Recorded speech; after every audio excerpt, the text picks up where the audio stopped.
Welcome to the FI Investors Podcast, helping you achieve financial independence through real estate investing, one episode at a time. We talk about personal finance, mindset, and real estate investing. Whether you're a rookie or looking to scale your portfolio, we're here to provide you with the tactics and actionable steps to achieve your goals. Here are your hosts, Diego Corzo and Ward Mahoney. Hello, and welcome to another episode of the FI Investors Podcast. Today is a special episode because on this one, Ward is going to be interviewing me on my journey to financial independence, to becoming a millionaire, and we're going to go deep. I'm going to share some stories that maybe not many people have heard, that I haven't heard on other podcasts. A story of me coming to the United States, how we started from zero with my family, all the way, of course, to me buying my first property at 23, and then over 60 doors by the time, over 65 doors now in 2023. So it's a roller coaster ride for sure, but lots of lessons learned. We're going to be talking all about that. So I am very excited, and thank you so much, everybody, for being one of the listeners of the podcast. If you can, one of the things that will help us a lot is a review on either Spotify or iTunes. Share this with other people that are interested in real estate investing, in personal finance, in mindset, because we are here to help each and every one of you. So if you have any questions or anything, please reach out to me on Instagram at @RealDiegoCorzo, or you can also go to the phiinvestors.com to learn more. All right, thank you, and we'll get to it. Welcome to the FI Investors Podcast, the podcast that's helping you build wealth one rental at a time. Today we have a very special guest co-host, Diego Corzo. What's up, Diego? What's up, Ward? How are you doing? Happy Friday. Thank you, brother. Happy Friday to you as well. How are you doing?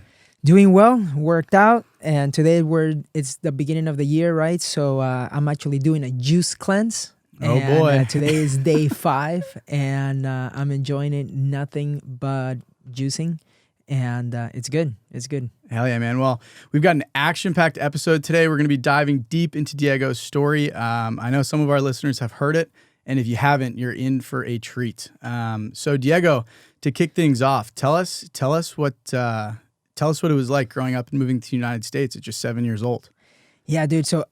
And number one, this is going to be an interesting podcast, right? Because I'm going to be sharing a little bit about me. Well, a lot about me, my journey and everything. And I'm going to be also sharing a lot of some stuff that I may not have heard, that I may not have shared in the past in different podcasts.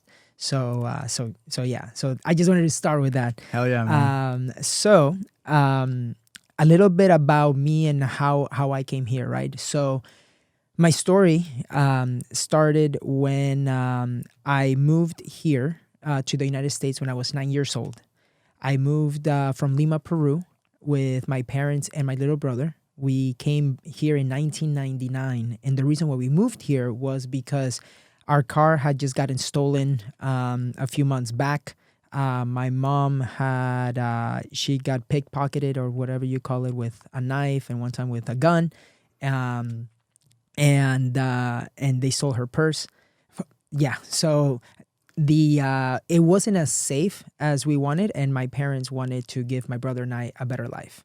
So we moved to the States with a tourist visa, and we moved here with $8,000. Damn. And we basically started from zero, and we moved to my aunt's house. We lived in one of her rooms. So my aunt was house hacking before even the term was created from that perspective. We moved there, and we lived in a bunk bed, or we slept in a bunk bed, and for about 3 months. Mm-hmm. From there, that's when moved here in August of 1999, and then I started going to school. I entered 3rd grade. My brother, he was in pre-K, and we got started. Right. The crazy thing is, as I seen the transition of seeing my parents and everything, we were here for 6 months. I mean, like, we technically had a tourist visa for 6 months, and then we had to stay. So now fast forward a couple of years later, right? I am what Congress calls a dreamer, and I am a DACA recipient, which is basically means that I am undocumented, but I went through this process of being a kid into adulthood in the United States, and that's what I am right now. That's what Congress calls me. Gotcha. Yeah. So I want to take a deeper look into the transition going from Lima, Peru to the United States. Yeah. I know we've talked about it a few times, just Yeah. kind of sitting down over coffee and stuff, but can you explain the ghost van for me? Oh man, the ghost van. Yes. So funny story. So when we moved here, right, we had to start from scratch, and in the beginning, my parents had to do. We could only do with as much as we had, which meant our first car was a van. It was like a reddish van, red, yeah, and it didn't have any seats in the back, so it only had the two front seats. We call it the ghost van, el tren fantasma, because the ghost train, because we didn't know if the windows were gonna work, if the radio was gonna work, if the AC, or even if the car was gonna if it was gonna stall, or what was gonna happen, right? Oh man. And I remember sometimes that my mom was like, "Okay, there's a red light. If we stop, we don't know if Jesus is gonna stall." So we had to keep it going. So my mom would be like, "Okay, let's hope it's not red. Let's hope it doesn't turn red." And yeah, but it was. I remember it was Miami, which is where we moved. It was hot, right? And I remember there will be times where the AC didn't work and then the windows don't work. We're sweating in the car. Other times it did work. So, but I remember in the beginning, we had to buy the seats. The car was $800, and then we had to buy the seats and everything. But it was one of those things that we just had to do to get started. Mm-hmm. And I remember that in my parents trying to find out work and all of that stuff too. That was the family car. So they had to. Wow. Yeah. Wow, I can't imagine what's going through your parents' head as they're, like you said, looking for work, trying to raise you and Gonzalo while racing around in the ghost van. Huge shout out to them, because what and truly unbelievable story. Were you in third grade when all that was going down, or what was happening in third grade? What was your day-to-day looking like as far as home life? Yeah. So day to day, when I was 9, 10 years old, my parents. So I would go to school, mm-hmm. and then my parents were working by this time at a restaurant. My mm-hmm. dad was a cook, which he began working there, making $5 an hour. Mm-hmm. And then my mom was a waitress. Gotcha. My dad, he started working there while my mom was looking for another job. Mm-hmm. She got hired one time at a 7-Eleven, at a gas station. And what was crazy was that they gave her so they gave her the worst in a 7-Eleven in a really bad location, in a dangerous location. It wasn't safe.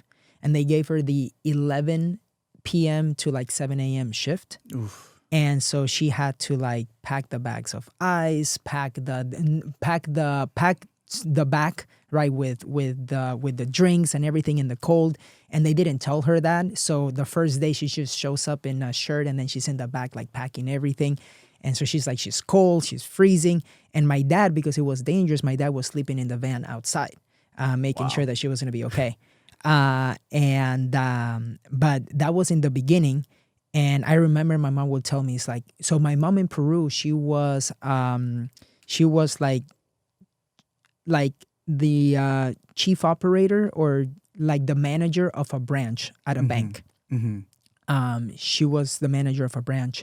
And so we moved here, and she's working at a gas station. We're starting from zero and learning the new language and everything, right? So my mom does that for a little bit until my dad was like, all right, this is too dangerous. Then from there, my mom works at the restaurant.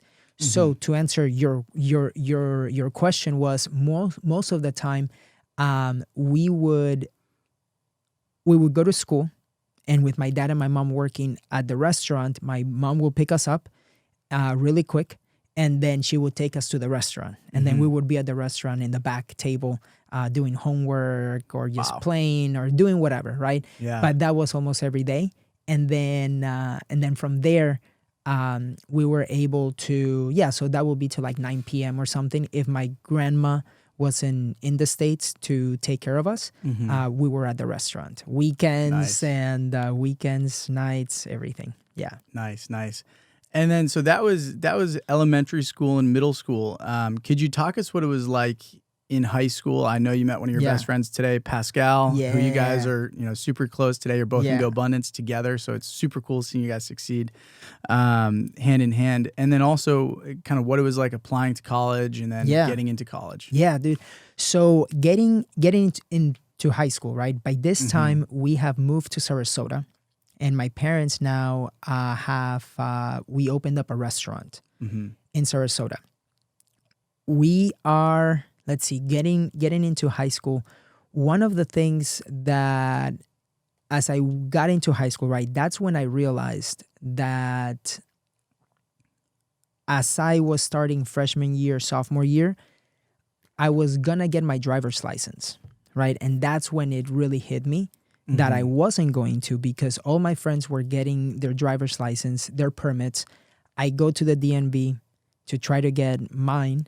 And when I go with my mom, they ask, Diego, we need this other document. I turn to my mom. She goes, we don't have that. And that's when I knew that my life was going to be different than my friends.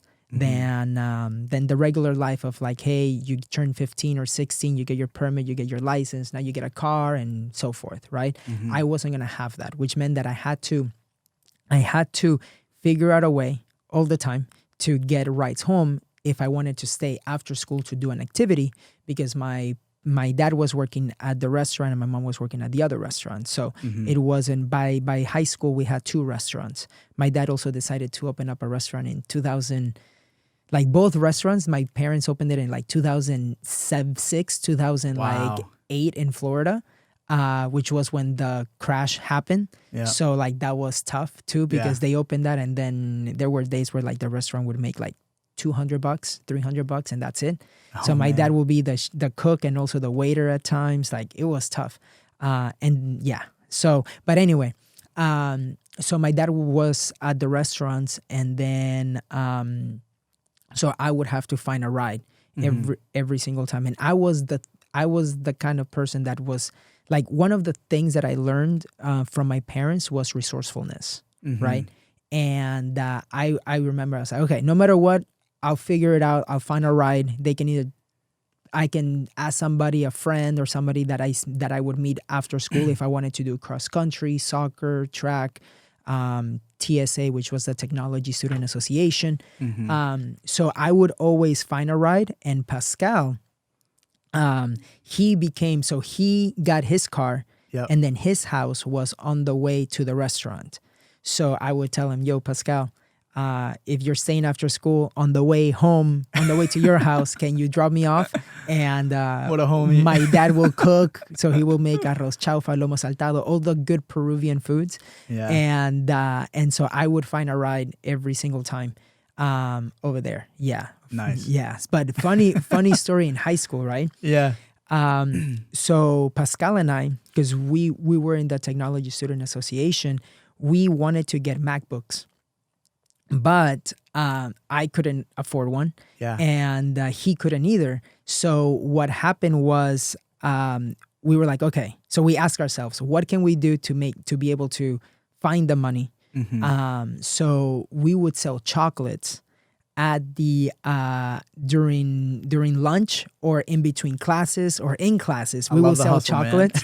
Yeah, so we would buy the boxes from Costco, and we would sell them for $1 or $2 a piece. Yeah. And so we did that, and then the vice principal was like, you guys can't do that. And it was like, no, but we're raising money. It's not just for us, like we're raising money so that we could actually buy technology that we needed, because we were gonna be in the Technology Student Association. So that lasted until they're like, no, you can't do that unless you buy the computers, like unless the school buys the computers from the association and so forth. So but it was that creativity, right? Right, That got us there. Yeah. And those were the things, because I always was a person that I didn't want to ask my parents Yeah. to buy me something. Mhm. I wanted to be the one that would do it, right? Because I saw Gotcha. a lot of their sacrifice. I saw a lot of them just working hard. Mhm. And I think also that's what taught me that resourcefulness. Absolutely. So I have to ask, did you Yeah. and Pascal, did you buy those computers before the school shut you down? Yes, we were able to Let's get go. our MacBooks. It was the MacBooks in, I think it was like 2006 They where were we got probably them. dinosaurs. Yeah, no. Yeah, so 2006, 2007, I think, 2006. And, but yeah, we were able to save $1,000 or $1,200, whatever that was back then. And we were able to make it happen. So I love it. I yeah, love it, but man. it's always that like resourcefulness, that hustle. Yeah. We would also park cars, like we would direct cars to park by the beach, and that's how we would make some extra money. And yeah. who are you employed by there? No, so that was cash. You would right? just show up and you'd say, hey, you go here, you go here. Oh, so that was because Pascal's friend Yeah. would have like parties and stuff like that. So we would work the parking. The valet, Yeah, essentially. the valet. I love basically. it. Yeah. I love that. I love that resourcefulness. So kind of jumping into the transition from high school to college. What was Yeah. that like? Where did you go to school? What was your major? Yeah, I want to learn more about that Yeah. stage of your life. Yeah, dude. So transitioning into high school and college, one of the things that was hard Mm-hmm. was when I was applying for colleges, I always I knew that I would be facing some obstacles Mm-hmm. because of the fact that I didn't have a green card and that I wasn't a citizen, right? Mhm. Like I knew that. And I did the IB program, which is basically you do like intense work. Like by the time that I was a sophomore, like a freshman, I had already done algebra 1, algebra 2, and geometry. And where did right? you go? I went to school in Southeast High School. Gotcha. Yeah, in Bradenton, Florida. And so this meant that junior and senior year was a lot more advanced classes. So I was in a great position to go to college and do all that stuff, right? Quote unquote, continue on the American dream of coming here, then you go to college, you get a job, right? Back then, that was a thought. And so what ended up happening is and because of the fact that I couldn't drive and everything and seeing the sacrifices that my parents did, I then got into I put all my emphasis into school, And what that meant was that I was getting straight A's. And Easy money. I was getting straight A's. I got 1B and I graduated third in my class, Wow. right? I got B because I got a B. But what was important of this though is that because of I knew the potential that I had, and if I get straight A's, I can go I can get scholarships and all of this stuff. That's what I thought. And but I couldn't qualify in the applications process. There was always those questions: do you have a green card or are you a citizen? And I would always have to say no. So with that, I got denied a lot of different stuff, and I couldn't qualify for student aid. Like all of my friends, right?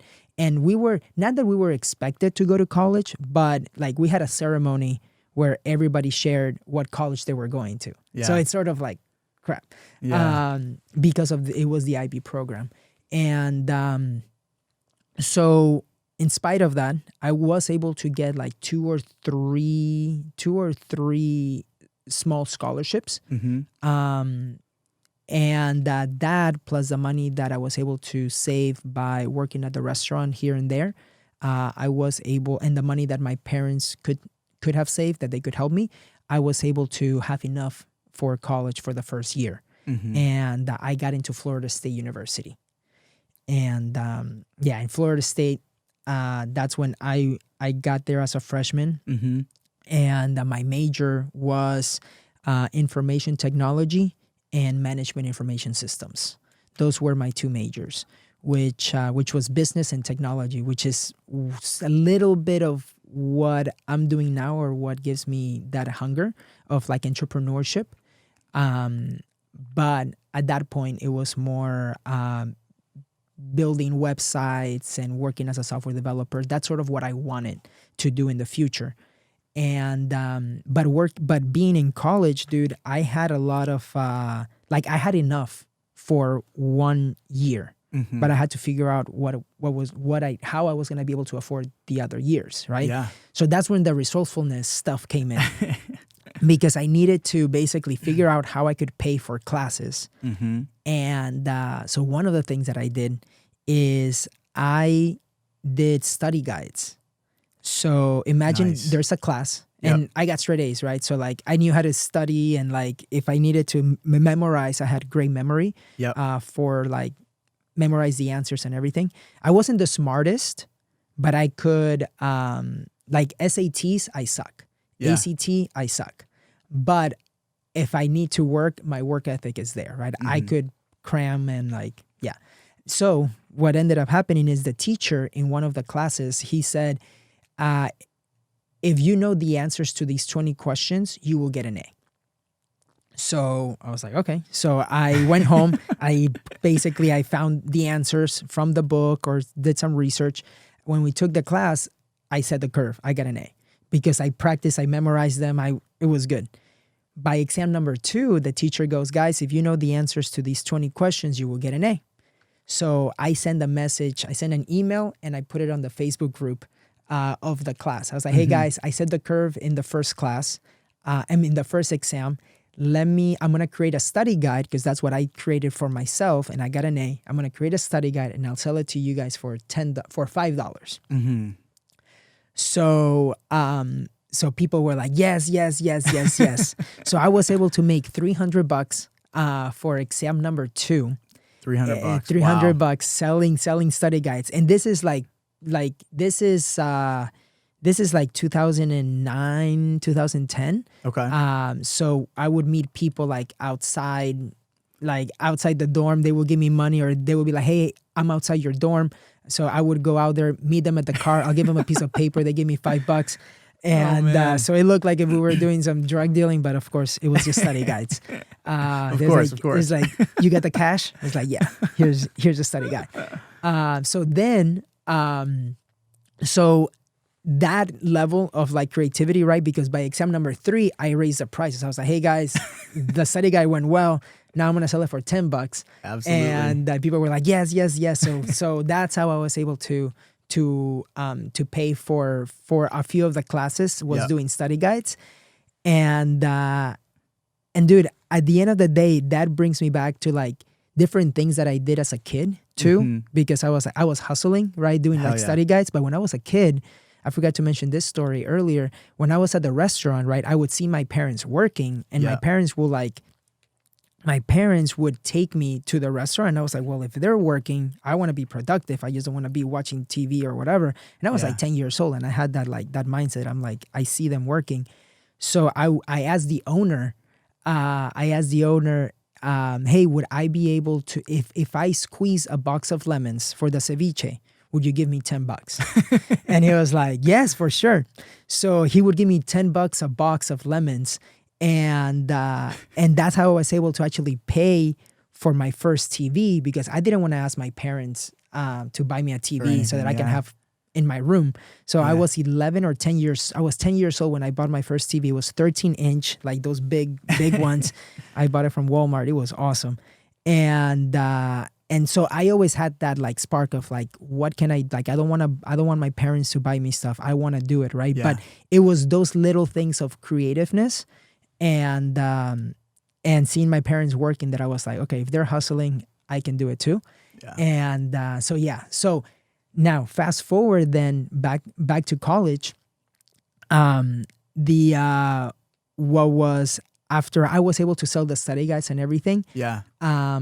In between that time, I also got an internship working for free because I wanted to get experience, right? There's a philosophy of like work to learn rather than just working for money, but I work to learn.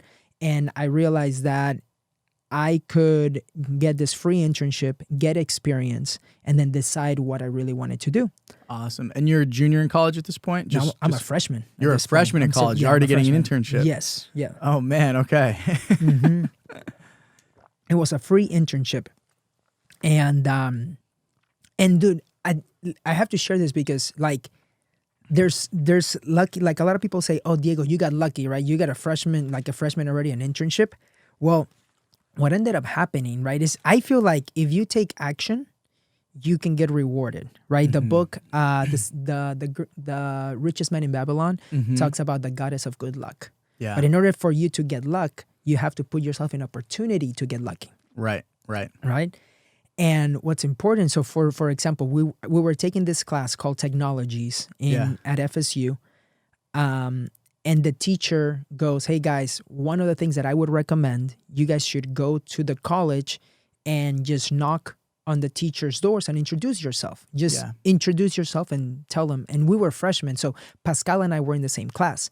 So I mean, not many people will do that. Not many people will be like, oh, well, yeah, let me go say hi to random teachers and introduce myself. And but we did, right? And we knock on the door, and the first one was a lady that manages the internships process. And she goes, well, I mean, if you guys are hungry and you guys want to learn, there's these free internships that usually juniors and seniors do. Yeah. Would you like to do them? And we're like, heck yes. Sign me up. So I just saw for those opportunities, right? But it wasn't taking action because that teacher probably told that to 50 students. Right. And Pascal and I were the only ones that actually went knocking and introduced ourselves. And did it. Yeah. So then in that free internship, I do it. Everything is good. That's when the lady tells me, Diego, you've done more as a freshman than what some seniors do in a year. We want to hire you. And I was like, this is great. This is my opportunity. This is how I'm going to be able to pay for year 2, 3, and 4 of college. Sure. And as I go through the application process, I remember I was at home for the summer, and they were like, you can work from home. It'll be fine. Yeah. And I give them everything, and then they call me. They're like, Diego, everything is looking good. We just need your work authorization. So I'm like, cool. I call my mom. Mom, can you send me my work authorization so that I could send this, and then I'm solid. I can work. She goes, Diego, we don't have that. You don't have that. And I was like, oh my gosh. So at that point, imagine I'm 19 years old, and that's when I'm like, I cannot drive. I cannot get student loans or financial aid, and now I can't even work. Like, what the heck is going on? Like, I've worked so hard, and then just getting no's and no's and no's and no's. But thankfully, I remember that what my dad told me, what my parents told me, that the U.S. is a land of opportunity, but it is up to us to find it. So I always had that ingrained in me when I was a kid. That was something that my dad always said, right? Yeah. It is up to us to find it. There's always a way. And that's how I was like, all right, this is another obstacle. There has to be another way. So in doing research on Google and all this other stuff, this was back in 2011, I think, 2010, 2011. 2010. I found out that I could still open up my own company with an ITIN number. I didn't need to I didn't need to be American or anything to open up my own LLC here in the United States. So since I was doing websites and doing like contracting work, I figured that companies, instead of paying Diego Corzo, would pay my company in order for me to be able to do this. And that's what they did. So I created my own company, and then after that, I was getting paid as Punt Consulting. The thing is, Pascal, he comes in and to save the day too. Because so we went to high school together and then to college together too, which was awesome. Yeah. We studied the same thing, and he has helped me. I wouldn't be where I am without that guy. Shout out to Pascal. Yeah, shout out to Pascal. So what ended up happening is he creates a company for me first with him as the main manager of the LLC, and then he adds me. And it makes life a lot easier. Yeah. Now, from that perspective, now I was able to work as a contractor, and I began to contact restaurants. I began to contact accountants, and just to do a WordPress website for $500 or $1,000, and that's what I did. Awesome. And so quick question on that. Yeah. Where, when you said you were building websites for people, for accountants, et cetera, how are you finding these clients? So if I would go to a restaurant and they didn't have their website on their menu or anything, because this is 2009, 2010. Yeah. 2010, I would just ask them, hey, I can make your website for $500. And usually it was more like the Mexican restaurants, the Latino restaurants. For $500, they get a website and they just needed an about page, a home page, and a menu. Boom. And a little thing for like a link for their social media, like Facebook page, and that's it. Yeah, sounds scalable. yeah. So I had a couple of templates, and then that's what I did. So in college, I was doing 18 hours a semester. So people were doing 12, 15. I was like, no, we're doing 18 to 21 plus figuring this out, and like with the work. And then my main one was a nonprofit. That they hired me, but creativity, right? Creativity, they said, look, we cannot pay your company right now. Yeah. But what we can do is we can create a scholarship for you and go through FSU. Wow. So they created a scholarship for me because like they wanted me to work with them, and I had already giving them another free internship too. So they were like, Diego, we really want you. So then from that, they created a scholarship for me, and that's how I was able to get paid. Yeah. You just had to get creative. Yeah. So yeah. Get creative, and then also show your value, prove your value. Exactly. Prove your value. You have to do that. Which obviously you did. You did exactly that. So you graduated college, you took your first job. Yes. And then after you took your first job, I know you were working as a software engineer. Yes. What was that experience like? Because I know that, especially in software engineering programs, you come in, you're with 10, 12 different software engineers within one class. Yes. But they're all hired, as individuals, as W-2s, and you're hired as a 1099. Did that change your experience at all? Oh, man. Okay. So the interesting story with this was I was graduating college, right? And the funny thing is that I was graduating college. Yeah. And I didn't know what I was going to do. Right. Because I was still undocumented and I didn't have papers and I didn't have a car, right? So my bike by that point was my only mode of transportation. Yeah. Right. So I would be riding my bike with a suit in my backpack. Like imagine like how I am right now, but with an actual with a dress shirt. Yeah. Right. With a suit in my backpack. And no Tesla. No Tesla. Exactly. Right. I go from, I had my bike, and this was pre-Uber, pre-Lyft. So I would ride my bike for miles to go and meet these restaurants or whatever for those internships. And I would have that suit in my backpack and a towel. So that way I would go to the building, go to the meeting. Like I would park my bike in the back of the building, dry off, change, go meet, then go back, change again, and ride my bike. And but that's how I was able to build my resume, right? When I was gonna graduate college, I was like, what am I gonna do? Because I don't have papers. Right. Am I gonna go? And I could, if I went back to my parents, like back to Sarasota, I would figure out what I would do to continue doing websites. But that's it. But this meant that like I would still have to ride my bike or whatever, or get a car and drive, but without a license, and there can be some consequences with that. But that's when the DACA program got announced. It was like perfect timing. So the Obama administration passes something called DACA that basically allows dreamers, like kids that came here to the States pre-2007 that graduated high school, that they have to go through through a background check and everything. Like we basically tell them everything about us. Once we do that, we get to stay here for 2 years, and we renew it every 2 years. And so at the age of 22, I was finally able to get a driver's license and finally work. At 22. At 22. But when I was graduating college, I get a message so I used to be part of the Management Information Systems Association. And the president at the time, she tells me, so at this point, I don't know if I'm going to be working. Because I don't know what's going to happen. But the DACA program was already created. So I was like, look, let me start applying for jobs. Let me start applying for companies just to see what would happen. But I didn't have anything at the time. So the president of the organization, she sends me a message. She's like, hey, Diego, GM is going to be here on Wednesday. Feel free to come. There's going to be pizza. There's going to be free pizza. And I was like, oh, heck yeah. So I dress up. Like I put on my suit and everything. Just for pizza. And I literally, yeah, dude. And the funny thing is, I remember one of my roommates, Rafi, he would say, Diego, where are you going? Dude, I'm going to get free pizza. But I'm going all dressed up. And what's crazy though is like, I go there. The people from GM, they give an amazing presentation. And then I see them, I talk to them.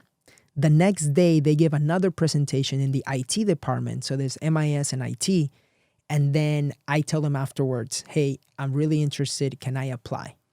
And then the dean, as I'm walking there, like as I'm talking to them, the dean from IT comes in and he's like, guys, if you get anybody from FSU, you have to get at least Diego. I was like, oh my gosh, this is great. So then they gave me an interview the next day. Yeah. I interview and I tell him, look, he asked me, why don't you it says here, you do a lot of work on your own. Weren't you able to get like an internship with like Google or with other companies? I was like, well, no, I tell them a little bit about my situation and I tell them, hey, if I can work, it will be awesome because I will be able to move to start work in January and my paperwork from immigration for DACA would come by then. I was like, they're like, okay, do you want to go to Detroit or Austin? He's like, you're hired. I'm like, well, I don't like the snow, so I'm going to go to Austin. And I've never been in Austin before. Good choice. Yes. And dude, coming to Austin changed my life. So I come to Austin, I choose Austin. And how old are you at this point? At this point, I am 20. So this is so I'm 22. This is December 2012. 22 years old. 22 years old. Just starting a new software engineering job, full-time position. Full-time position, dude. And going to a city that you've never seen before. Exactly. I love it. Exactly. But I do all this without even knowing where my paperwork was going to come, right? So then I graduate college. I graduated in top 1%. Without any student loans, financial aid, or anything, right? Just working my butt off. And what ended up happening is I'm supposed to start work like January 8th or January 14th. And I told my buddy Pascal, because I couldn't drive. He was driving because he was going to move to Denver. And he was going to drive. And I was like, bro, wouldn't it be great? Because we graduated with the same thing too. He studied IT and MIS. So I was like, dude, wouldn't it be great if we start our adult lives with you dropping me off in Austin and then you do your own thing in Denver. And then we end our high school, college career stuff. And he was like, bro, let's do it. So he not only drove me all over through high school and college, but he also drove me from Florida to Austin. And so it took us 8 days to go from Florida to Austin and then to Denver. And then I flew back to Austin, right? But when we got to Austin, dude, the first stop was Walmart so I can get a bike because I didn't have a car there because my paper hasn't come yet. Right. So I was moving to Austin, to a city that I didn't know anybody. I had no connections. I've never been to that place. This was going to be my second time. Yep. And I rented a room for $500. And you can't drive. And I can't drive. I cannot drive. Yeah, I can't even work yet. I'm hoping that I can work. Yeah. And so Austin, I'll say too, you need a car to get around in Austin. A bike, you're going to spend a lot of hours. Yes. And burn a lot of calories. North Austin. Yes. Yeah. Yes, exactly, dude. So then what ended up happening is I helped him move in Denver and then I fly back to Austin. But in between that time, I remember I was like, dude, Pascal, should I go back to Florida, just wait and I can fly back? But now I'm all moved in. He's like, Diego, because I didn't know when my paperworks were gonna come, right? He's like, Diego, where are you gonna grow the most?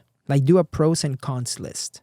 pros of being back home is like, I don't have to spend much on food, and like I don't have to spend much on other stuff because I can be with my parents. They can pay from the restaurant, like food.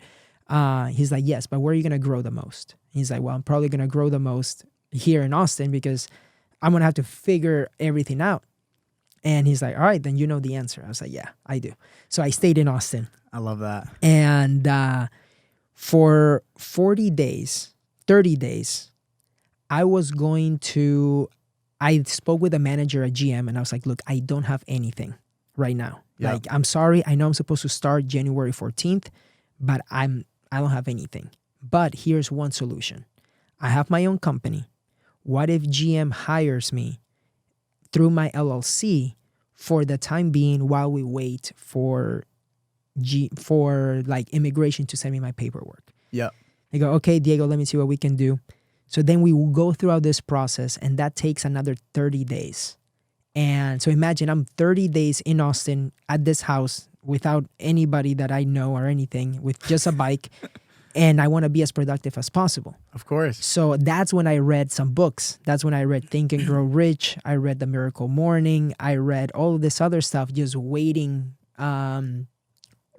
for that paperwork to come in or something. And then GM tells me, all right, Diego, we're going to hire your company. We're going to pay you as a consultant. Mm-hmm. So cool. So I start my job and I ride my bike. I was working for GM for a car company. And I couldn't drive the Corvettes. I couldn't drive anything for a while. And now I would just ride my bike. My managers, they loved me. It was awesome because sometimes if it would rain, they would pick me up or they would drop me off. But again, my bike was my only mode of transportation back then. And so yeah, the ironic, like how ironic that I was working for a car company, but only riding a bike. Yeah. Wow, man, that story is absolutely crazy. So you're working at GM as a software engineer. You told me one story, it was a little while ago, where you told me a story where everyone was going over goals on the software engineering team you were on. I think you know where I'm going with this. Yes. So please take it away. And what did you tell everyone was your goal? Oh, yes. So what was interesting is because we were part of the college new hire program, we had to give an introduction of us and sharing like what we were going to do. Yeah. What our goals are. And when I did my presentation on the personal goal side, I had, I want to, this is me. These are my goals. One of the things that I want to do is I want to be financially free. Or like I want to buy like 10 properties by 35 and I want to be financially free in my 20s. And they were like, oh, like, so this basically meant that I wasn't going to be needing to go to work at GM. Like I didn't have a goal to build a career at GM or anything. And I realized that afterwards because I was so pumped for my goals that I didn't even think, they probably thinking that I'm only going to be here for a time after they invest in me or whatever. But like I knew what my goals were, right? And that happened because I read Rich Dad Poor Dad in 2021. Pascal, again, he throws me this book. We're in college. He's like, bro, this book is great. Read it. So I read it. And that book, after I read that book, I knew that I wanted to build wealth, right? So that was the time that book taught me two things. That you can trade your time for money or you can make your money work for you. And that was when I set my goal to own 10 properties by 35. 10 properties by 35. Yes. I was like, if I could save money till I'm like 24, 25, save money, then I can buy one house a year and be able to get to there by 35. And I also want to point out here too, at this point, you didn't have a mastermind you were a part of. You didn't have a real estate mentor.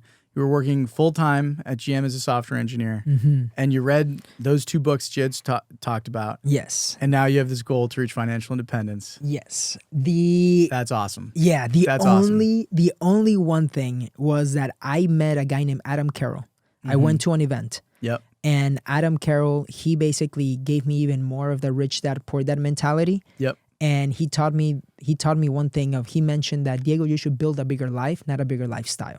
Right. So between that quote of building a bigger life, not a bigger lifestyle, plus reading Rich Dad Poor Dad. Yeah. And knowing that I could build wealth, because this was the first time I learned about passive income. Yeah. Right. That's when I was like, holy crap, there is so much more that one can do. And I don't want to invest money into things. I want to invest my money into experiences, right? I want to just build experiences so I can build a big life, not a lifestyle. The lifestyle will come later, but I wanted to have the big life. And that comes from like relationships, experiences, travel. Yeah. So that was my philosophy. But from what you were talking about, in that like 22, 23 years old, that's when I caught the bug of that I wanted to invest in real estate at some point. Wow. What a great story. So, okay, so you're working at GM, everything's going well. You meet Adam Carroll. I met Adam Carroll. And that's kind of when the whole vision you saw can really turn into a reality, right? Yes. So at that moment, that was the first step to you walking into that room of millionaires with GoBundance. Can you jump into that story a little bit? Oh, yeah. Dude, so prior to that, though, what's important to note is that I was working as a software developer, right? But in the process of me wanting to get started investing in real estate, I wanted to start house hacking, right? Yes. So before GoBundance and everything, I wanted to start house hacking, and I wanted to buy a home. So I met a guy named Victor, and he basically I reached out to him on Facebook, and I was like, hey, I want to buy a house. I want to do a strategy called house hacking. And he was like, dude, I've been doing this too. I bought my first home at 19, and I've been living with roommates, and now I have like 6 properties, blah, blah, blah. I was like, oh my gosh, this is great. So he was my realtor. I go under contract, right? On that and on that home. And what ends up happening is that lender that I told him that I have DACA, he said, yes, we can work with DACA. It's like, I told him, hey, I don't have a green card, this or that. A week before, he says, Diego, we need your green card. And I was like, I told you I don't have it. So what ends up happening is we had to cancel the contract, and I couldn't buy a home. At that point, I knew that I wasn't going to be able to qualify for conventional loans or FHA loans, and that whole idea of owning homes was going to go to the ground. Right. But what ends up happening is I told Victor, hey, I feel bad that I wasted your time. Let me help you with something on technology. Like, I can help you with technology. I can do something for you. He was like, okay, if you're going to help me for free, why not? And so I did that, and we became friends. Then I asked him, hey, can I drive you around? Because I think I want to become a realtor to make extra money. And because I want to invest, I want to make extra money, and I want to get to know the market. And I don't know anything about Austin, and I have no connections either. So he's like, cool. If you're going to drive me around for free, I'm game.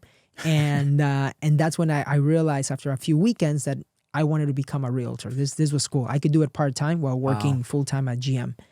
The reason why I mentioned this was because it was when I was listening to a podcast for realtors that I listened to a podcast where Pat Hyben was the guest. Yep. And this is where the GoBundance story begins, right? I love it. When I got the opportunity, right, to be in a room of millionaires without me, like, I didn't have to be there. Like, I wasn't supposed to be there, right? But I listened to a podcast with Pat Hyben. And in the podcast, he talks about a mastermind group called GoBundance and the power of the mastermind group, the power of connecting with like-minded people. So I listened to the podcast, and I reached out to him on Twitter. And I say, Pat, this was a great podcast. This is what I learned. Thank you so much. Then he sends me, Diego, you should check out my podcast called Real Estate Rockstars. And I began to listen to all of it. And every single time that he would send a new episode, I would tweet at him something that I learned, right? That also gave him like, holy crap, this guy Diego, like, who's this? Who is this? So then when I reach out to him as a direct message, I'm like, hey, Pat, you mentioned GoBundance. What is that? And he's like, well, GoBundance is a mastermind for millionaires, for entrepreneurs that like to talk about entrepreneurship. They like to travel, adventure, and all that stuff. And I was like, oh my gosh, I want in. But at that point, I was 23 years old. And so I go to the website too, and I fill out a form. Then a guy named Tim Rode sends me an email, And he's like, Diego, just saw your bio. Can you tell me a little bit more about you? So I mentioned that in that form too that I'm a believer that you're the 5 people that you surround yourself with. Like, I need to be like-minded people. I mentioned Jim Rohn, all this other stuff. And he goes, okay, let's jump on a call. So I jump on a call. I tell him a little bit of my story. And he goes, Diego, I know you don't know me, but one day you're going to be speaking at one of my nonprofit events, blah, blah, blah. And I was like, oh, man. All right, cool. I don't know you, but okay. So I was like, so what's next? He's like, well, let me see what I can do to bring you to our next event because it's going to be just for millionaires. And I was like, okay. So he calls me a week later. He's like, all right, Diego, we have a spot for you. But just know that you're going to be one of the only ones that's not a millionaire. It's going to be like a couple of $1,000 and you have to pay for your flight, blah, blah, blah. I was like, okay, I'm in. So I put it on a credit card and I go there. Mm-hmm. And at that point, it was at David Osborne's house. And I had no idea what I was getting myself into. Like, I had no idea that my life was going to change at that week. David Osborne, by the way, is a co-founder of GoBundance. Yes, David Osborne, co-founder of GoBundance and a lot of other companies. And, Just as one of many. Yes, exactly. So then what ends up happening is I go to the event. And in it, when we're doing our introductions, we share what we do, how we got there, like who do we know there, and what our net worth was. Mm-hmm. And as everybody's going, so David Osborne back then was worth 40 million. The guys are next to me are like worth like 5 million, 10 million, 1 million, 2 million. And when they come to me, I'm like, hi, my name is Diego. I'm a software developer at General Motors. I own 2 rental properties. I'm a part-time realtor, and my net worth is $25,000. And yes, just like that. Some guys were like, what the heck are you doing here?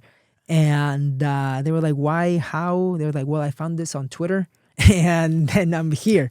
And they were like, oh my gosh. So then I told them a little bit about my DACA story and how like I couldn't work or drive till 22. At 23, I'm in this room with these successful entrepreneurs, millionaires. Yeah. And they learn my story and they're like, all right, Diego, we want to help you out. And they pulled me out to the side after the weekend and they're like, Diego, we created GoBundance for millionaires, but we want to help you become a millionaire. Will you be our first apprentice? And I was like, oh my gosh, yes. You tell me what I need to do. I can bring as much value to you guys as possible. And then they mentor me. And then all I did after that, dude, my life changed because I went to any event that they recommended.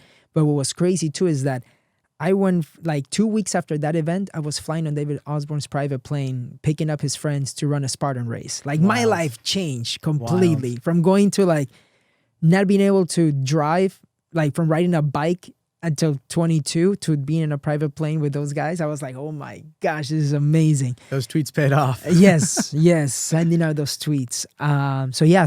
So after that, I did everything, literally everything that they told me. They're like, Diego, go to Tony Robbins. I did it. They said, read these books, take a speech class.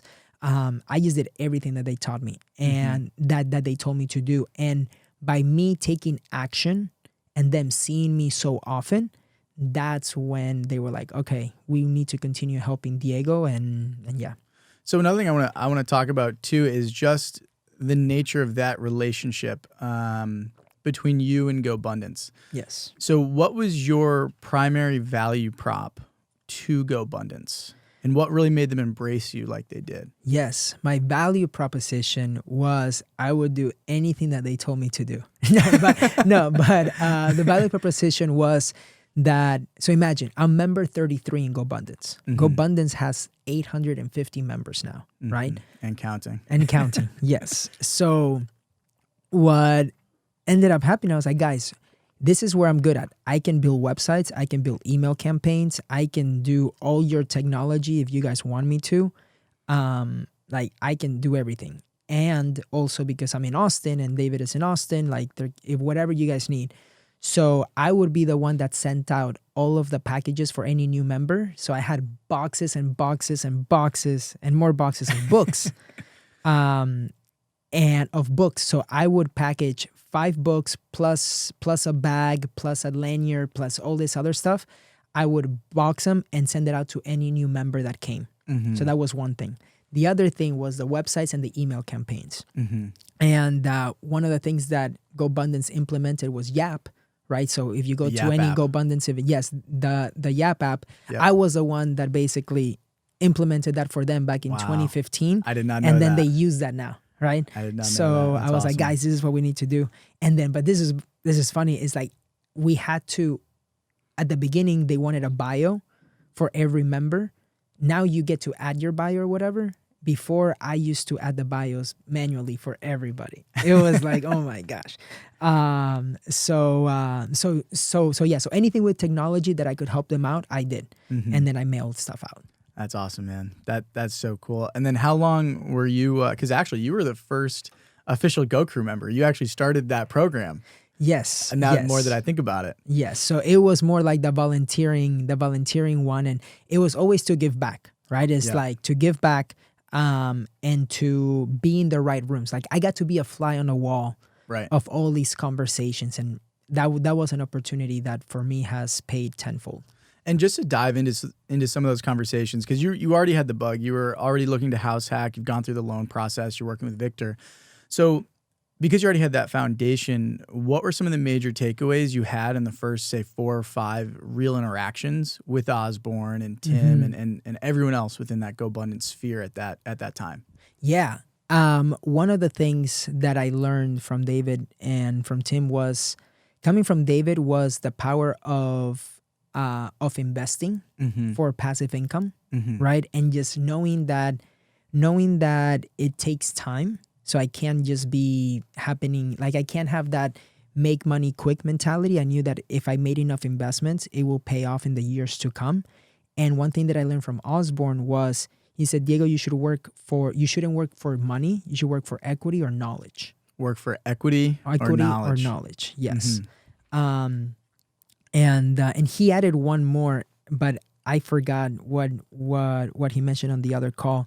But equity or knowledge, and that's basically what I did. I wanted to learn as much as possible. I wanted to learn, and with that came also the getting as much experience as I could and learning from them by being in those conversations. Right. One other conversation, for example, that I learned while being a Go Crew was that in life, right. I will never forget this. He said, it's like a lot of so I volunteered at a Champions event once. Yeah. And what is Champions? Champions is the group of guys in GoBundance that have 5 million or more. So and now big it's dogs. going, yes, 5 million or more. And this is back in 2016. Cool. So I volunteered, but one of the things that they said was, look, so everybody here, like the main entrepreneurs, they think that they're the quarterback of their family. They think that they are the ones that are passing the ball. Like they think the ones that are making it happen, right? But what happens if you pass the ball and that next player has no idea? You're just the best player, but that other player doesn't know what to do, what's the move, what's the play, all of that stuff. Then at that point, you can be the best one. You can be the MVP of the team, but if they don't know what to pass along, then it's a lost play. You're never gonna win, right? So he's like, you have to see us like as entrepreneurs, that we are the coach of the family. Right. We're not the quarterback. And once you do that, if you take that mentality of being a coach rather than the main quarterback, than the main player, then you're planning moves to make sure that everybody else in the family, right? That everybody knows, and that's how you pass on wealth. You cannot pass on wealth to somebody and them not knowing what to do. They're gonna lose it in the next generation, right? Like it's gonna be gone. So it's like if you see yourself as a coach, then from that perspective, you can make sure that you're training your family to be able to carry that wealth and continue to grow it. So that's, for example, that's one thing that I got from just being a fly on the wall on one of them. And there's many more conversations that I got from just like taking people to and from the airport. Imagine you're there with an entrepreneur and you're just asking them questions for an hour or 30 minutes. And I learned a lot. I love it. Something you just said there that kind of the more I think about, the more takeaways I pull away from it. But something that is kind of counterintuitive, it sounds like the number one wealth preservation strategy is actually educating your children. Yes. Not the tax structure. There's a lot of other things that help, but that is the main driver. To build generational wealth, yes. to build generational wealth. And here's the thing, like one of the things that I learned from another guy in that same trip was he owned like thousands of doors, right? Yeah. And I told him, hey, so what's going to happen? Like once you pass away, they're going to go to your children. But are you teaching them and all that stuff? And he's like, yes, I am. But here's the thing. I'm setting it up where the trust or whatever with their inheritance. And like, if they cannot make more than 9% or 10% cash on cash return for that year for the portfolio or for that home, then if they let go of the house or whatever, that house will get donated. So they will lose that house. So if they don't know how to manage the wealth, they will lose it. Wow. Because it's like, look, my kids didn't make this. I did. Yeah. Right. So if they want to keep it, they need to learn how to maintain it or grow it, or if not, they lose it. I hope that's cash on cash. Right. Yes. Yes. So yeah. So for example, that's another example. And I was like, oh man, this is great. This is a great example. Right. Yeah. So I got to listen to a lot of these different things. Mm-hmm. And one of the things too is that I learned while being there and on my path of growth with them was never to compare myself with the others. Mm-hmm. Because if not, it was gonna be bad. If you play that comparison game, because one of the guys told me, he's like, Diego, don't you, like, you've been here with GoBundance now for 3 years, 4 years. Like, do you feel like whenever you come to these events and you don't have that growth of like there yet, of being a millionaire yet, do you ever feel defeated, or do you feel bummed that you're not there yet, dissatisfied? I was like, no, dude, because I have the mindset that first I have to become that person that achieves financial freedom, that becomes that millionaire. And then through time, the money will happen, right? And I can't compare my chapter 2 in life with like Matty A's, for example, chapter 17 in life, right? David Osborne's chapter 20.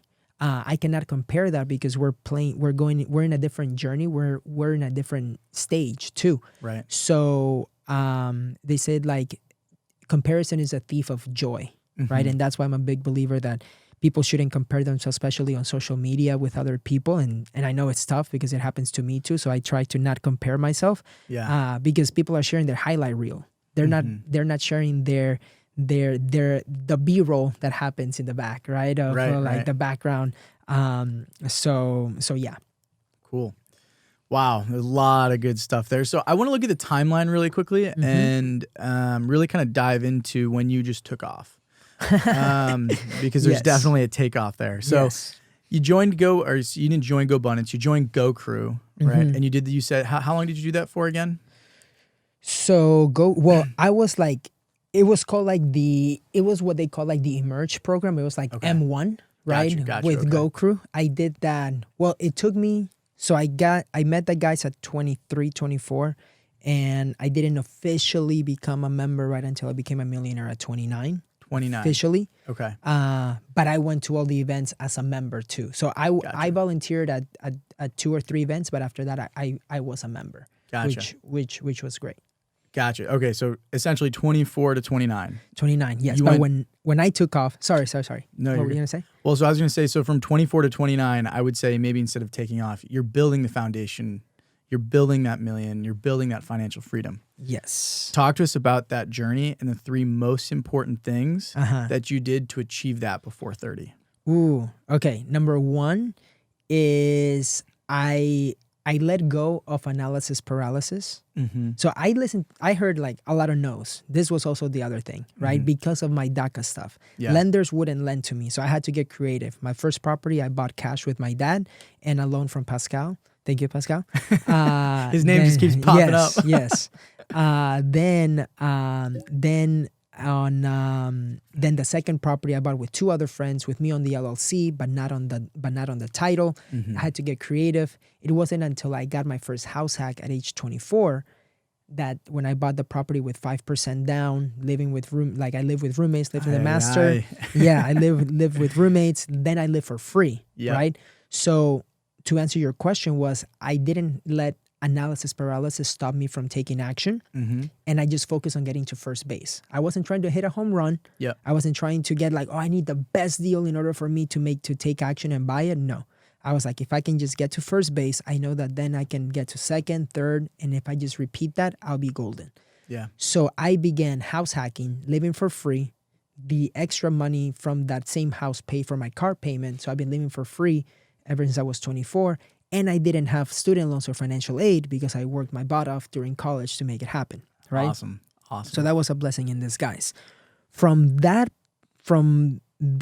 opportunity, right, of taking action and not letting analysis paralysis, the other thing that I did is I took control of my finances, right? I understood how much money was coming in, how much was coming out, and I lived below my means, knowing that if I had delayed gratification, not the microwave mentality, but the crock pot mentality, right? Delayed gratification, understand that life is a marathon, not a sprint. I knew that I could sacrifice, quote unquote, a little bit now so that I can reap the rewards later. And that's what made it happen. And then the other thing that I did is I built a money machine. That's what also helped me. I was able to leave my job at General Motors once I was closing a house or two every 45 to 60 days part-time. So I knew that if I could do it full time, I could sell a lot more homes. Cool. And I leveraged the people. I was able to leverage my sphere, which was people from GM. I was able to teach them how to house hack and teach them that philosophy of achieving financial independence, right? Because I fell in love with that. And so it came from me taking action on buying rental properties, building off my passive income, and then being able to build a money machine based on my unfair advantage. And I think that everybody has an unfair advantage. They just have to figure out what it is. Awesome. So it sounds like you took that unfair advantage, you leveraged that skill set into a bigger opportunity. Yes. Yeah. And for anybody that wants to figure out what their unfair advantage is, especially in real estate, it can be either time, knowledge on the market, right? Time, knowledge, expertise, money, and your network. And your network. Your network. Gotcha. Yeah. So money, time, expertise, and your network. Awesome. So what a journey, man, from 24 to 29, where you officially saw that one extra zero on the net worth. Yes. But sorry. No, you're good, man. So I would say, what did that feel like when you crossed 1 million, knowing your journey, coming over in the Ghost van, to going through high school with Pascal, to then getting into college and getting that job, and just all the obstacles? What did it feel like when you saw your net worth hit $1 million? Dude, it was crazy because it happened during the pandemic. Like I set a goal to become a millionaire by August 9th of 2020, like right before I hit 30, like as I was hitting 30. And I hit it in like May or April of that year. So I did it at 29. And it was crazy because there was so much uncertainty. Yeah. But it was also when the market, like there was uncertainty, but in me doing my net worth with the properties and everything that I had, I was there. And I was like, holy crap. Like with the amount of cash that I had in the bank and everything, I was like, I'm worth $1 million right now. That is awesome. Like if I were to sell everything, I will have over $1 million in my bank account. Right. So you got $1 million in equity, and I had some money in equity and some cash. Exactly. Yeah. So yeah, but it felt amazing, but it wasn't like anything like it felt like the hard work paid off. But at the end of the day, for me, was more important financial freedom, because financial freedom is something that you can actually like experience, where like you have a choice to do what you want. You can be a millionaire, but if you can't tap into that money, what good does it do, right? Totally. But becoming a millionaire definitely was the level of like hitting that mark of like, holy crap, it has paid off. And I still did it while being undocumented, while being a millennial in my 20s. Yeah. It's a big thing. And to tell my parents, hey guys, we did it. Like I became a millionaire. Like, thank you so much for everything. Yeah. It was that sort of like, holy crap, like we made it. Yeah. And not only that, but like my brother too has been really successful too. He's hit that as well. in his even earlier in the 20s. And thanks to your mentorship. oh man, I got him started, but he took action. He took a lot of action. And the guys in GoBundance too. At the end of the day, that is what got me to be able to understand, right? Like I was super happy, but at the end of the day, it's like money doesn't give you happiness. Right. Money just gives you choices. Right. Happiness is something that you have to choose every day, based on, it's just a choice. Yeah. Based on your circumstances, right? And I wouldn't let happiness be decided by my circumstances. Mm-hmm. I have to be happy with the life that I have as I'm building the life of my dreams. Yeah. And that's something that I heard from Hal Elrod, and that's a mentality that I've always had, because if you begin to look at your circumstances and be like, holy crap, like I cannot drive, I cannot this, I can't do that, there's so many things that I can't. Well, you can be the victim and be like, well, I can't become a millionaire because I have all of these issues, or I hear all of these no's. Right. And I was like, well, F that. How can I be empowered? Right. And not go from the victim mentality, but take more the empowered mentality. Mm-hmm. And instead of asking myself, why is this happening to me? I ask myself, why is this happening for me? And when I do that, you begin to get a lot more options. You begin to look more for solutions rather than excuses as to why you can't make it happen. Mm-hmm. So that is one thing that I learned when I hit the millionaire mark. I was like, holy crap, like to do this with all the no's and everything. Yeah. It was just because I didn't take the victim mentality. Yeah. Yeah.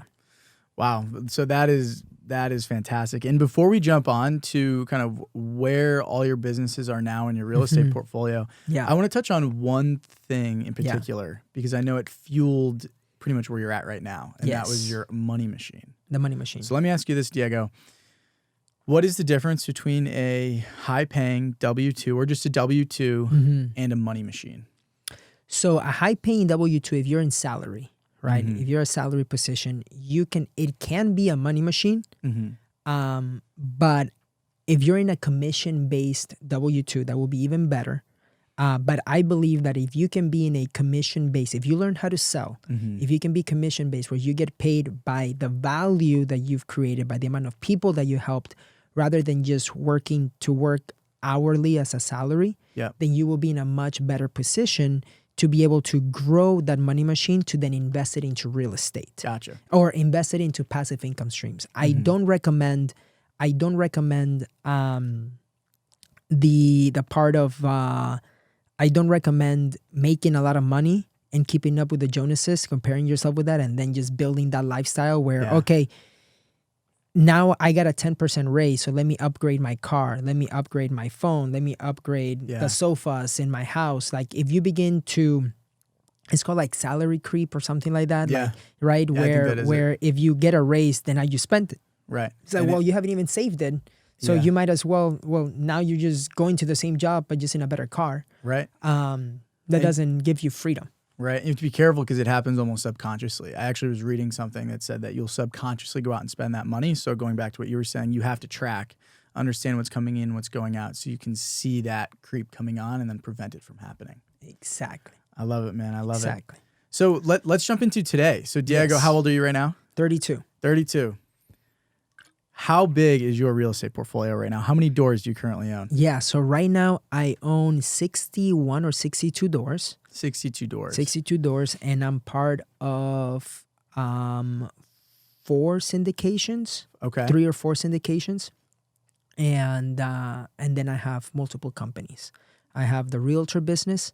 I have the FI investors, which is something that we launched last year, and we have REI call center. Shout out to the boys at REI, and then Skip Better. Shout out to the boys at Skip Better too. And everything sort of like commingles each other, which is good because I get to do what I enjoy. Yeah. Right. The realtor business was able to help a lot of people in buy homes, but also helping the agents in the team be able to grow their connections, their wealth, the way that they help people like Andres, Julio, everybody. Yeah. Being able to be a mentor for them. Yeah. And what's interesting is that they came to me. It wasn't like I went out there to create a team. Yeah. It happened that they reached out after I was on the Bigger Pockets podcast. And when they reached out, that's when the team got created, right? And that is something that is really important to note is I'm a big believer that you have to be the leader that attracts talent, that other people are hungry to work with you and grow because of the vision that you have or because of the way that you can help them. Love it. I feel like I believe if you focus on that, you will get so many people that want to be in your world. And it's the energy that you provide for them that makes them happen. I love it. I love it. Yeah. So we kind of breezed over one part actually that I want to take just a minute or two and address. Yes. 2019 was a big year. It was a big year for one primary reason. Yes. You were on the Bigger Pockets episode. Which episode was it? Episode 352. 352. Go back, check out that episode back in 2019. So we're 3 years later. Go and see where he's at today. But tell us about that experience. Tell us what it was like being interviewed by Brandon Turner and then the momentum that gave you to fuel all of your other businesses. Yes. So being on the Bigger Pockets podcast was the thing that basically helped me get started. There was one other thing that I'll share too later. Yeah. Because it was a post that I did on Facebook back in 2017.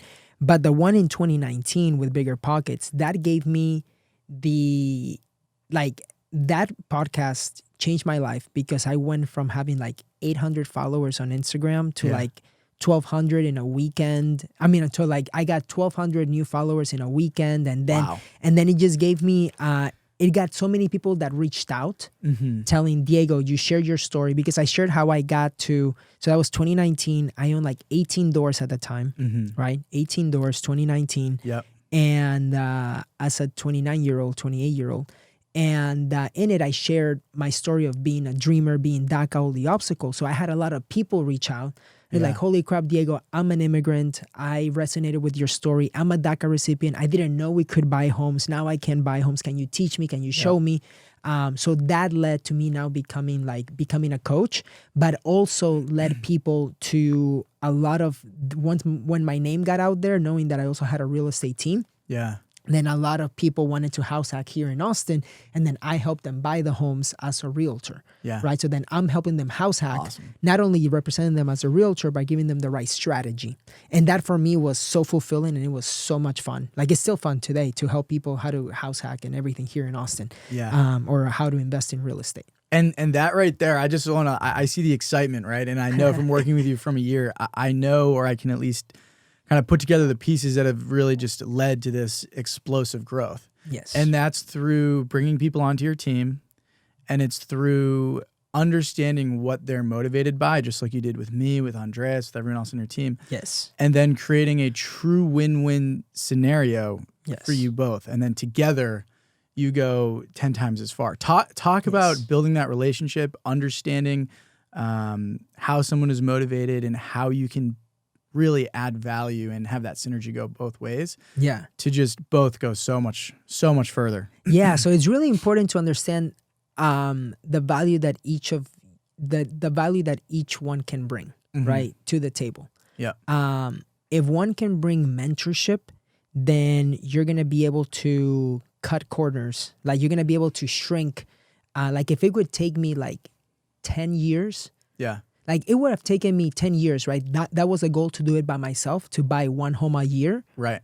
Right? If I was doing it by myself, I could have bought one home a year. If I didn't have mentors, if I didn't have GoBundance, if I didn't have partners, I could have bought one home a year and be fine. That would mean that right now at age 32, I will only have 7 instead of the 61 doors, right? So by me being able to leverage and being able to be a mentor, for example, to you and to Andres and everything, and create a win-win situation where there's monetarily involved too, but you're also growing and there's opportunity that are happening. I want to, whenever somebody works with me, I want to be the guy that they think, dude, if I work with Diego, there's going to be so much opportunity because of the connections, because of everything that I've been able to build and the work that I have already done in the past. Yeah. Right? One of the things that I did for GoBundance, actually, I forgot about this, but I was a ambassador, which meant anybody that joined GoBundance from 2015 to 2020 got to speak with me. No, they had to speak. They with had you. to speak with me because I was part of that process. Yeah, you were writing Yeah. their bios. Yeah, That's so cool. exactly. So anybody that joined, they had to go through me. So what does that mean? I'm talking to 3 millionaires, 4 millionaires a week, right? So that was something that I did as a way for me to also bring value to GoBundance. Yeah. But then that's what creates opportunity for me to get lucky, right? As people would call it. Diego, you get lucky that you do this or you have this connection. How do you do it? It's like, well, I was chatting with them. I volunteered to just talk to millionaires, and that paid off, right? But the main thing is you have to have a vision that attracts people to want to work with you. You have to provide that for them, because then they believe in you and they believe in where they're going, and it's bigger than themselves. It's bigger than what they think they can do by themselves. And you have to be a leader that basically that multiplies in their life, not just adds, right? There's 4 different types of people in life. People that subtract, people that divide, people that add to your life, and people that subtract. Add, multiply, divide, subtract. And so once you know that, you have to I recommend to everybody to look at their friends, look at their relationships, look at everything and be like, okay, who are the people that are multiplying, dividing, subtracting, and adding in my life? And I want to be the guy that people know as the guy. When I met Diego, he multiplied my life. Like he gave a lot more. And that goes not just with connections and everything, but with energy. Yeah. I feel like if you come with energy, good energy, if you're like a happy person, and again, happiness is a choice. I feel like that energy, that flow, that frequency that we're playing in and looking at everything as an opportunity, I feel like that creates even more opportunity and people get attracted to that. I love that, man, because especially in today's day and age, especially looking at the corporate structure, right? Everyone comes at it from a scarcity mentality. Yes. It's always, if someone gets too big, then I'm cut out or something else. But you take a completely different mindset to that. And I love that, man. I mean, I think that's, let's talk about Gonzalo for a second. Yeah. Right. Gonzalo is a prime example of how you just poured into him. And give me a little background on Gonzalo. What's he up to today? Oh, man. So Gonzalo, he's a badass wholesaler. Yeah. And this is Diego's brother, by the way. This is my younger brother, Gonzalo. He's 27 years old. When he got started, though, he was 18 years old. And he went to a One Life Fully Lived event. It was a nonprofit. And what's funny about him is I paid for his trip to go there. I paid for the event for him, the hotel and everything. And my mom paid for the plane ride for my brother. And he missed it because he fell asleep and my mom didn't wake him up. I'm like, Gonzalo, you're an adult. Mom doesn't need to wake you up. It's like, no, but this or that. So then he shows up to that event a day late and right as David Osborne was talking. And my brother, before that, he would always say, Diego, you're going to be the successful one in the family. I'm just going to go to college. I'm going to be a cop, lay low and just chill. You can do you. I'm not going to get into real estate. I don't want to read Rich Dad Poor Dad. I'm good. Oh, man. So he goes to this event and David Osborne is speaking. My brother sits next to me and David Osborne says, is Diego here?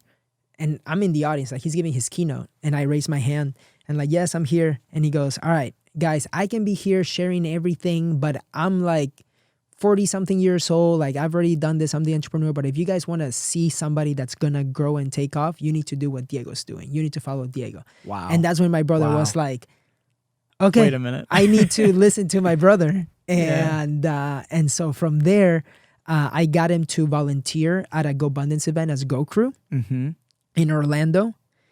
But here was the thing. That event was the same weekend or the same week as his finals in his first semester in college. Yeah.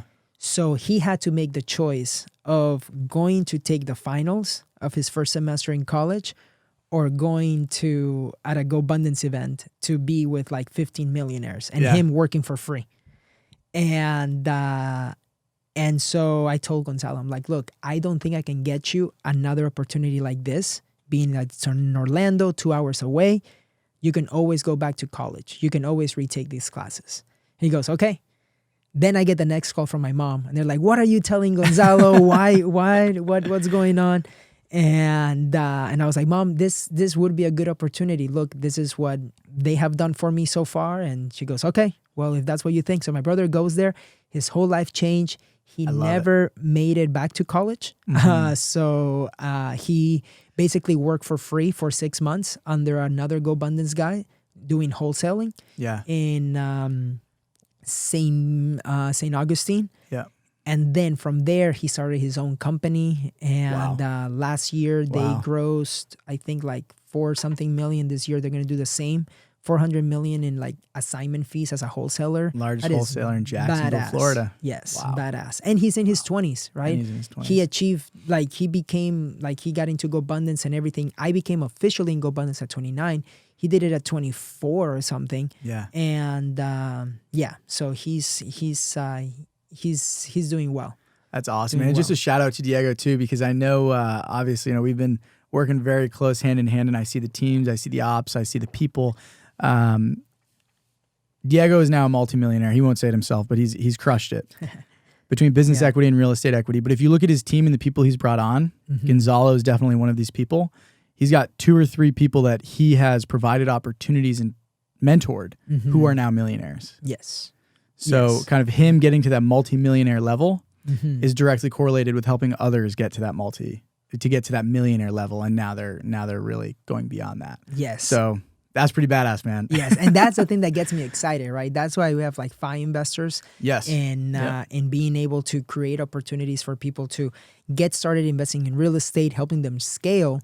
But the reason we call it the financial independent investors is because I want them to have that mindset of like, hey, I'm an investor, but I am financially independent, not only on the monetary side, but also on like the money side. Yeah. I mean, not on the monetary, but in the mindset side too. Yes. And that's why I'm a big believer that for you to achieve financial freedom, you first have to become the person. And I want everybody that joins FI investors to have that understanding that you're going to become the person that achieves that, and then the money's going to come by following the things that we teach, by having the mindset that we have, which are like the 6 keys, which without going into depth on those is just number 1, you have to understand the power of tracking your finances, which we talked about. Number 2, the power of personal development. So having like listening to YouTube videos, reading books, investing in yourself for events.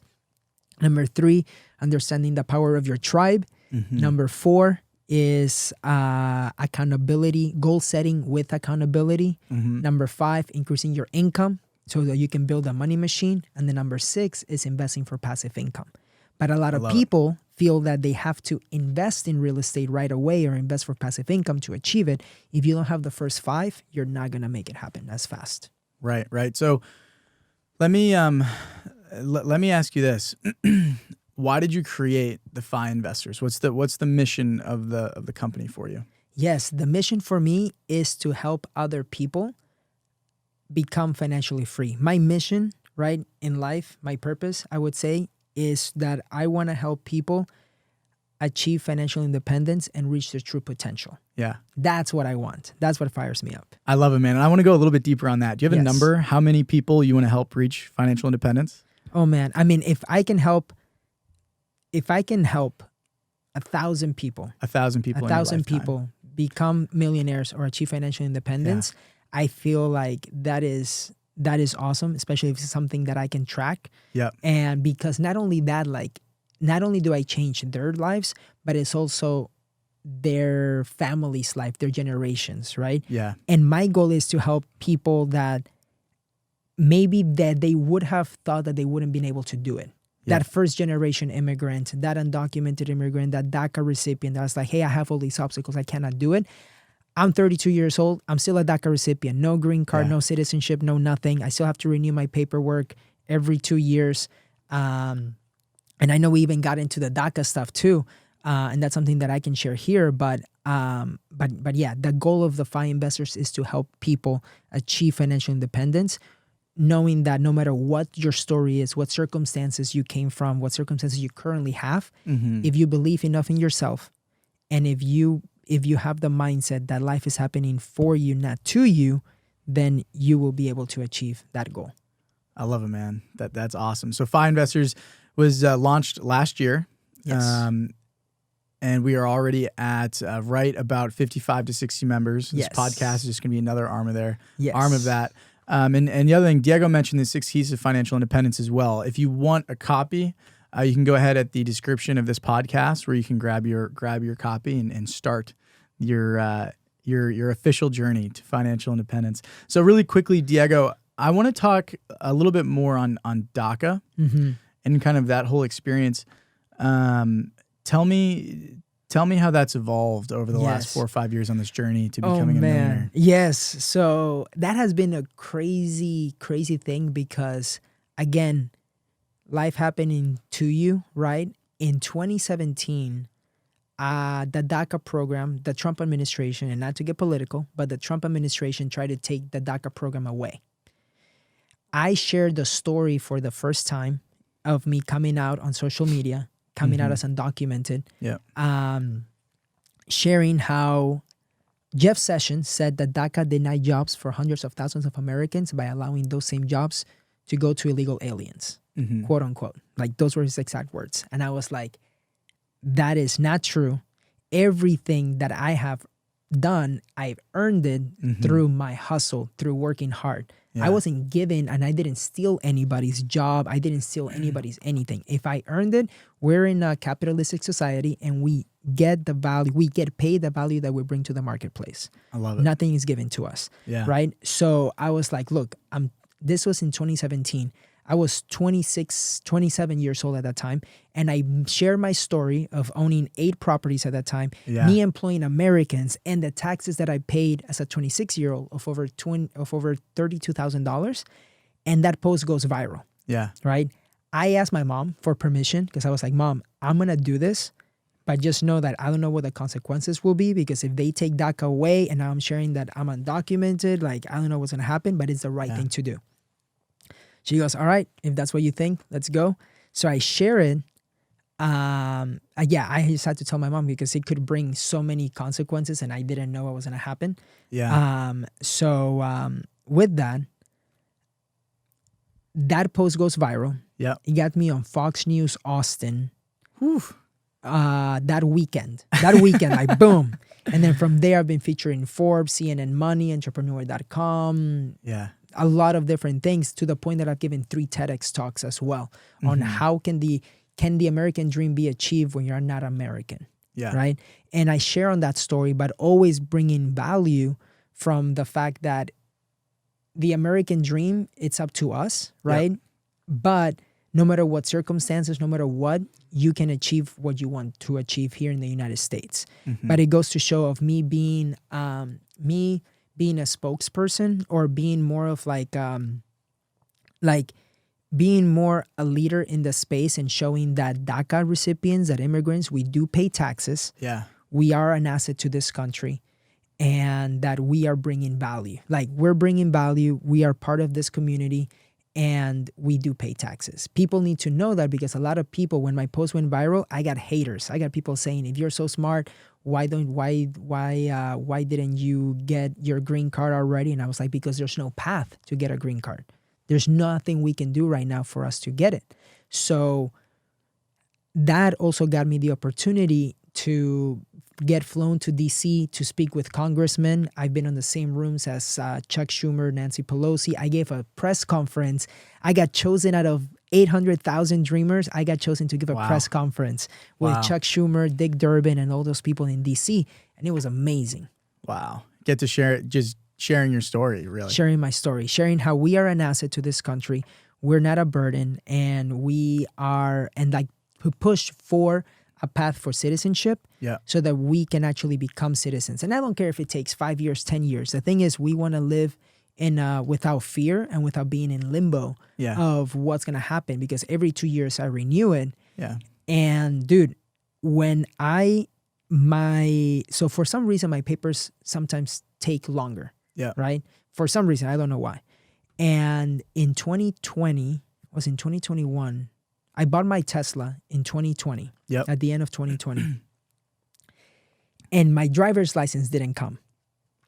And if you tell me, were you excited when you got your Tesla? I would say no, because I couldn't drive it. For 2 days or 3 days, it sat in the parking lot. I could have driven it, but I didn't feel it. And I was so sad and bummed, even though I had the Tesla, because I couldn't, like, I didn't have that paperwork. Like, my driver's license had expired. Yeah. And I could, if I drove something and I got in a car accident or something happened, I could get deported. I have zero protection at that time. And that's why I'm like, possessions and things, they don't mean anything if you cannot sleep well at night. Yeah.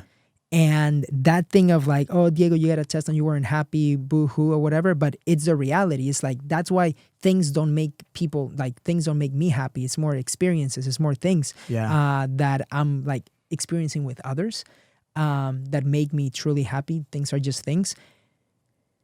Now, when I finally got that driver's license, that paper that I could finally be okay, I had a sense of relief, and I was like, holy crap, now I can enjoy the car. Yeah. Right? I'm sure. And it is something that some people might not even like relate to or understand, but like when you have that fear of like not being able to work or drive or anything, and I'll share this too. In 2017, my paperwork expired for a month.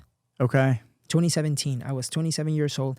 I made $40,000 that month. And it was the most that I made at that time. That month. Okay? That month. That month. I made $40,000 as a realtor that month in 2017. But it was the same time that my driver's license I didn't have it. And it was the most stressful in my life because that was the same time that Trump had become president. And there was ICE chose seven cities. Austin was one of them. And they were knocking on apartment doors, asking people, are you a U.S. citizen? Are you a U.S. citizen? And stuff like that. And they were just getting people and getting them deported. So so this meant like if I drove and they stopped me randomly or whatever, just for being Hispanic or whatever, they will be like, do you have papers? And I say, no, I can get deported. Right. Wow. So I knew that was the lesson, right? Wow. Sure, I made that money, but if you would tell me, would you have given that $40,000 away so that you can sleep well at night? I would be like, any day. I love any it, day. I don't care. So that's why I'm not money driven. Because I learned that if you cannot sleep well at night, money means nothing. I'm more value driven. I want to change people's lives. That's what drives me. And I know that Zig Ziglar has a quote like, if you help other people achieve what they want, you will achieve what you want. And that's my philosophy. So really to hone this in to DACA recipients right now, what are three pieces of advice that you would give someone that is a DACA recipient experiencing the same challenges that you're facing that wants to reach financial independence? Yes, I would say connect with a network of people. Like your peer group is so important, right? If you're going to listen to other people that are telling you all the excuses that they have of why they can't achieve their dreams, you need to surround yourself with people with DACA recipients too, that are crushing it, that are wanting more out of life rather than just limiting to their current circumstances, because there's always a way, right? So that's one thing that I would say. Number two, get educated on the right books, on the right knowledge so that you can invest. And if you learn you have to learn the skills so that you can increase your income so that you can later invest. So those are the things that I would say. Awesome, man. Yeah. Well, I just want to say thank you so much for the time, Diego. This, this last hour or so has been absolutely amazing. Thank you so much for sharing your story. Thank you so much for pouring into others just like you do. I'm super, super excited, how the next year to 2 years go. It's an honor and a pleasure to work with you and be part of this journey. Awesome. Thank you, Ward. And I look forward to everybody here as they check on, learn more about me, learn more about you too on this podcast, learn more about what we have going on with FI Investors, with REI Call Center. So if you're looking for a cold caller to help you find off-market deals, we do that. If you're looking for a realtor here in Austin, we can help you buy homes. And if you're looking to skip trace a list, to find off-market deals, we have that through Skip Better. I love it. So yeah, for real estate investors, we have everything here for you. We have the mastermind, the team for you, and we're here to help other people achieve financial independence and reach their true potential. I love it, man. I love it. And the last thing I want to say, which we didn't jump into, so we'll have to save this as a little cliffhanger. Oh man, we got to get into Diego and how he business stacks, how he stacks businesses. So we'll leave that for a later day because today we are out of time. But Diego, thank you again, man. And we'll see you here soon. Awesome. Thank you, Ward. Thank you for listening to the FI Investors Podcast. Make sure you subscribe so you don't miss any future episodes. And share this with a fellow real estate investor who you think would find value in what we do. Until next time.